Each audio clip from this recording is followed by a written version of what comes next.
Welcome to our channel. Today we how to verify Google Nest Camera two-factor authentication, beginner guide step-by-step clearly.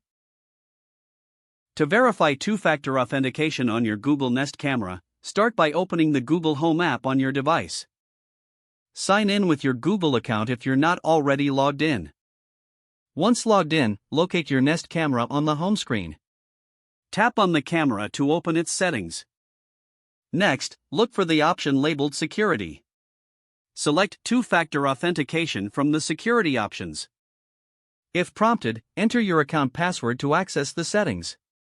You will see two-factor authentication options available. Choose the method you'd like to use for verification, such as SMS or an authenticator app. Follow the on-screen instructions to set up your chosen method. If you select SMS, enter your phone number and tap Send Code. Check your messages for the verification code sent by Google. Enter the code in the app to continue.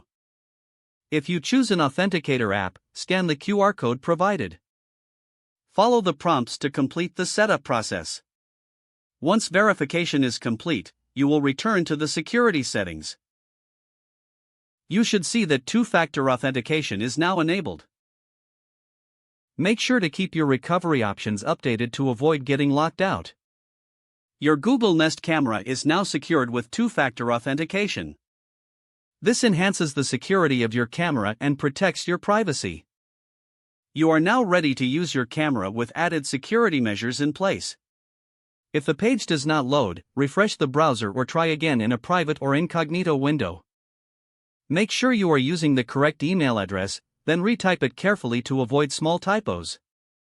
If your password is not accepted, use the reset option and create a new strong password you can remember.